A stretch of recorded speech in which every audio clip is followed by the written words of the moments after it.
Phnom Penh is wow, a clean, vibrant Southeast Asian capital with a super friendly, genuine, smiley welcome that transcends the recent dark chapter of Cambodia's history. We stayed for 4 nights on our trip. There's a ton of stuff to fit into a short stay and the food and drink options are endless, so that just means we'll have to come back, of course. Phnom Penh isn't a huge city, so it's easy to navigate, and there's an army of tuk-tuks and cyclos and grab taxis to take you the distance when the heat gets overwhelming on your city walks or if you're heading right across town. It does get pretty hot in the middle of the day, so it's a good idea to plan to be out early and again in the early evening before heading on to one of the countless great places to eat and drink. We stayed at the Palace Gate Hotel and Residence, and this is a shot from our balcony. It's in a perfect central location off the main road, and so it's lovely and peaceful too. Accommodation with a pool is a great idea if you can stretch to it. It's a great way to break up the hot days with a refreshing dip, and it's free entertainment, and it definitely helps keep the kids sane. Things to do. Just around the corner, north of our pad, is the Royal Palace. This is where the king actually lives. So you don't get to visit every corner, but it's still a pretty impressive place to stroll around with priceless collections of Khmer art and Buddhas, an opulent and excessive silver pagoda, a pavilion gifted by Napoleon III, and an epic mural from around 1900. It's definitely worth getting a guide though, because they're only $10 and then you know what you're actually looking at. The place closes at 2 p.m. for a few hours, so get here early to get the most out of your trip, well ahead of the midday sun and that lunchtime shutdown. The killing fields and S21 are hard to see, but essential to your understanding of Cambodia's recent dark history. It's also a haunting look at how quickly neighbours seem to be able to turn on each other in the most horrific way.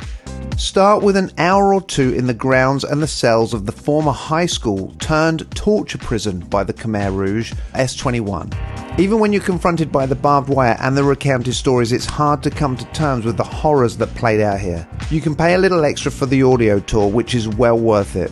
It's very sobering, and after around half an hour the kids decided to sit this one out on a bench in the gardens, where we also met up with one of the very few former prisoners who survived this place. After S21, our tuk-tuk driver took us out to the killing fields, which is just outside of town, but also eerily way too close. You can actually see great views of the Phnom Penh skyline from out here. You can't help wondering if it was glimpsed by those people who spent their final moments here dumbfounded at how the world around them had suddenly turned on them. All a must-see on a sad morning. To get there, just head out to the street and grab a tuk-tuk and they know where you want to go. And when you're done, grab a big, fat, refreshing drink to decompress. For the pleasantries of modern Phnom Penh, in the evening, as the sun is setting, head out to the small park that's home to the Independence Monument, as well as the enormous statue of the former King and Prime Minister Norodom Sihanouk.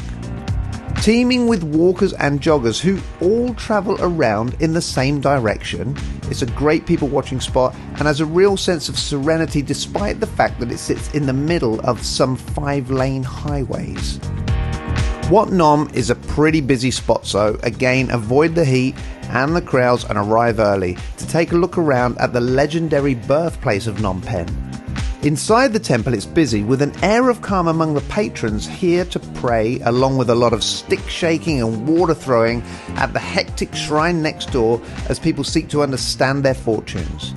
You can take a walk around the grounds here too and grab some refreshments from the many food and drink stalls around the place. It's definitely one of the more touristy feeling spots that we visited in the capital. From here it's not far to take a stroll alongside the Tonne Sap River. It's pretty for a central city spot with wide manicured walkways that overlook the working river, where you can also hop on board one of the many boats for anything from a sunset cocktail cruise to a trip to Siem Reap. We took a stroll and we just pratted around on the fitness machines. A fantastic thing to do in the evening is to take a food tour. It's a great way to get to know some of the local specialties, and you'll likely then indulge more during the rest of your trip, of course, and eat more adventurously as you travel. Plus, it's a super fun evening out traveling around the city, getting stuffed full and a little boozy. We went out with Urban Forage, and our guide Jackson was super chill and great at getting everyone in our small group comfortable and involved. We had a really decent, varied selection of food, which was much appreciated. Out on our food tour. What are we on? Food tour. When are we on it? Now. Did you like what you ate so far? Yeah. Very good. We're already 4 dishes deep. And I can only remember what one of them was called, because it's the only one I've had before. The ban sao. What did they call it here? Ban chum? Ban chum? Ban chow here. Very similar. And then my favorite is cucumber. And then we have pork mint, not pork mint, the fish mint. And then we have some mint here, some garanda. See? And then a piece of pancake. And then she open like this, very crispy. And you use some of the pork mint, put it on the top with a little baby shrimp, and wrap like a burrito.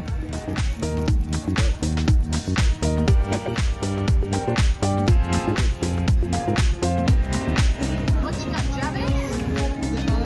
Beef with red ants. That's really good. Give it juicy in your mouth. Stir-fried beef, red ants. Try this, Dasham. Here we go. And then I have second. Javis? My friend, you must try, you know? Does it taste You only good? come here once. Yes. On the It's fence. real good. It's unusual. Sure. It's delicious. Sure.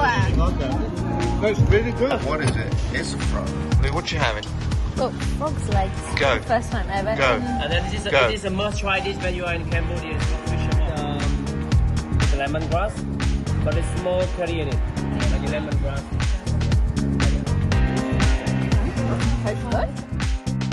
We wanted to try a few things that felt adventurous, like the beef with ants and the frogs, but also find some good deliciousness that we'd easily find on the rest of our trip and we'd want to keep tucking into, like the amazing barbecued meats we had at the Russian market. All in all, a highlight of the trip.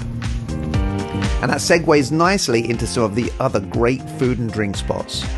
For a massive hit of refreshment, grab a freshly made sugarcane juice. Available all over Cambodia on the roadside or in street-side Cambodian restaurants like Sopath, which luckily for us was 4 doors down from our hotel and did great food too. Of course, in the evening you may opt for a refreshing beer or 3. There are some great craft brew bars like Botanica, which also has a fabulous garden, pool and an attention-seeking cat. A great chill-out spot.